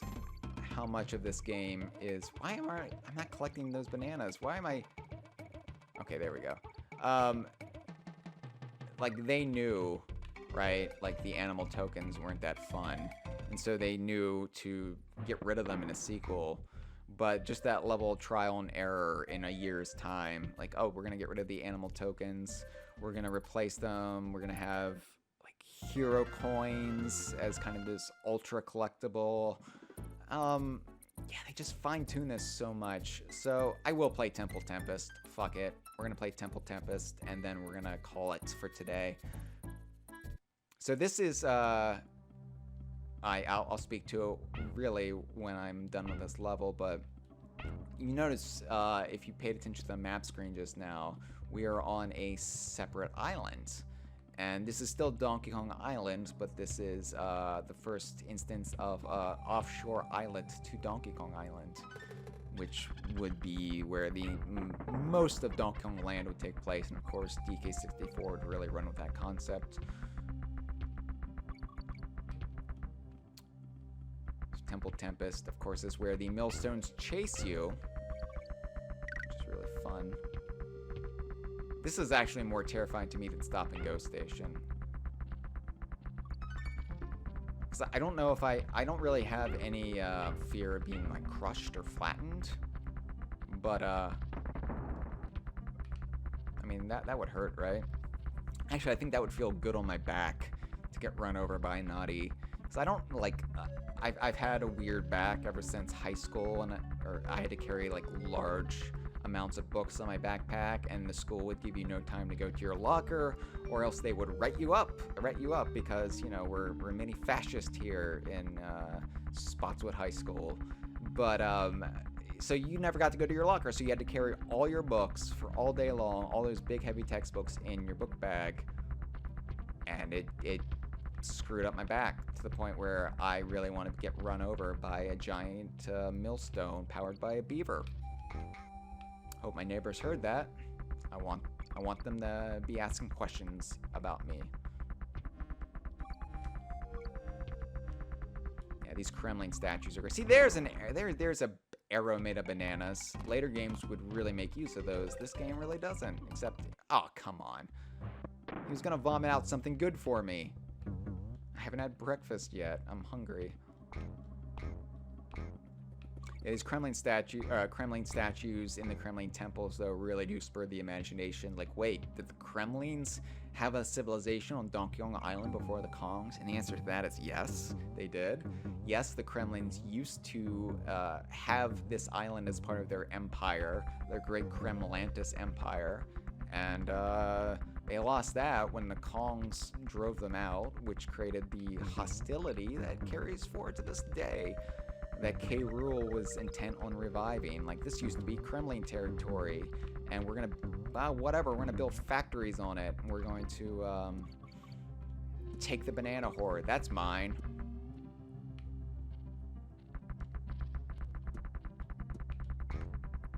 See, I thought I was being clever there, but then I just remembered that no, I'm not, because that's going to bite me in the ass. Oh, it didn't. Okay, it despawned. Okay, never mind.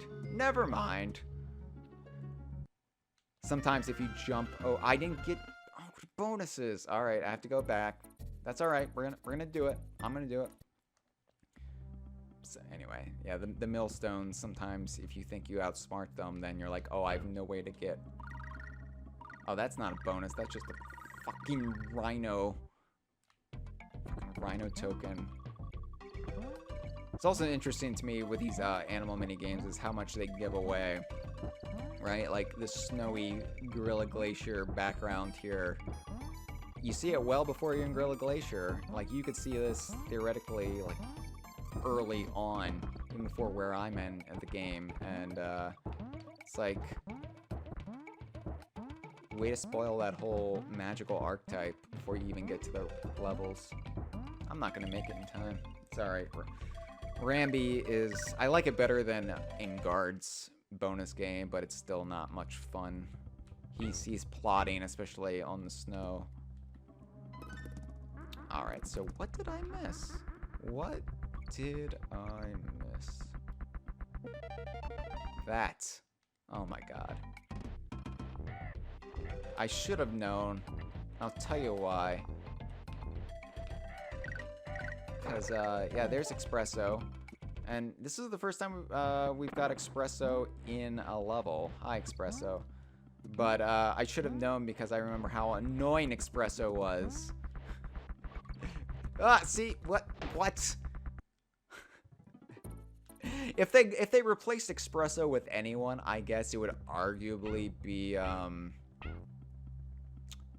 Squitter. So I could start and select, but I'm gonna keep talking for a bit and then I'll wrap up the stream. So I guess Squitter was, I guess, technically Espresso's replacement, but I mean they don't really control the same. It's not a one-to-one replacement like Radley was to Winky. But Squitter's so much more fun than Espresso. And I love Espresso, and Espresso was really fun in Donkey Kong Land. But, because they made his legs more powerful. Something that was talked about in his Smash for Nintendo 3DS trophy bio. It's like, oh, that's cool. They made his stronger legs in Donkey Kong Land canon. I mean, I know it was already canon, but it wasn't just this weird like gameplay design. It was like, no, it was canon and his legs got stronger between the two games, which I love, because it's that level of thinking about the world, thinking about the universe as if it were a real place. So you have like these changes. Well, what in-game caused it to change? What in-universe caused it to change? Versus like, oh, the developers decided to do it this way instead, which I think is just like, as fans, the fun is making this logical cohesive universe a logical cohesive universe rather than just writing it off as, well, it's just a video game, right? None of this matters. And no, none of this matters, but it brings us joy. Another Rambi token, Jesus. It brings us joy, and I think that's important, especially in times like this, because too many times in life we just live and we get beaten down by cynicism and the world around us, which can be an ugly place at times. And I think when we forget to enjoy life, even if it's as something as silly as marveling over the crocodile heads on a temple from a video game 26 years ago, if we forget to do that, if we don't do it, then we're not deriving any joy from life, and then what's the point? The world's a magically great place. See, this is what I was talking about right here. So now I can't get around him. Maybe I can get him to despawn. Yep, I got him. Okay, so that wasn't bad.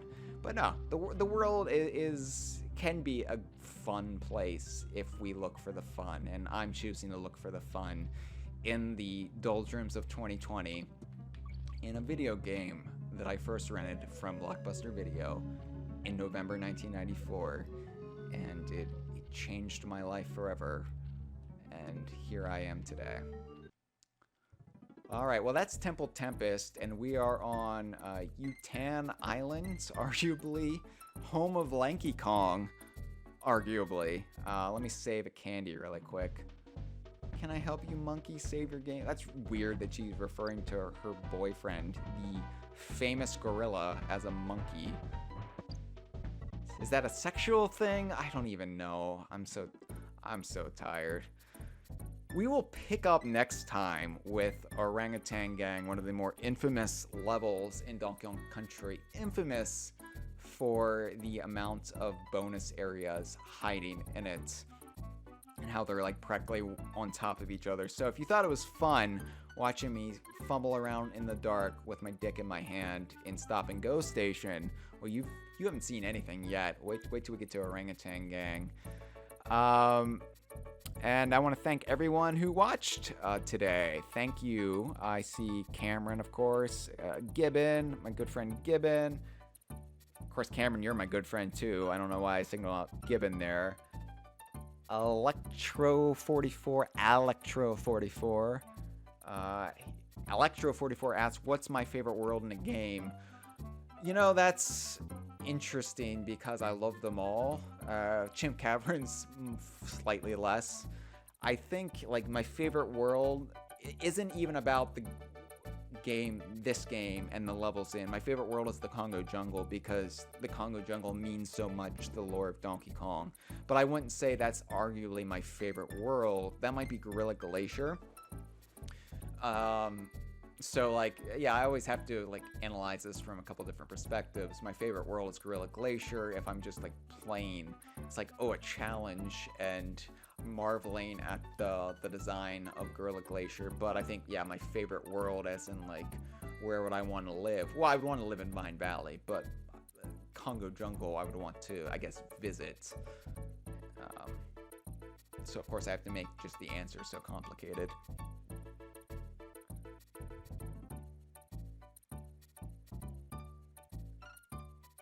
Oh, Cameron mentions that the code for Ramby's timer is broken, so the counter goes the wrong speed. You basically have to get the giant token early or not at all. I remember hearing that, and it's just one of those things that my brain filed away as, well, that can't be right. But it has to be right because I never get the giant token unless I go for it almost immediately. And then what's the point? Because you're gonna double. Like, you might get 2 lives from it, and you can just get 2 lives and more if you just collect tokens the natural way rather than going for the boost.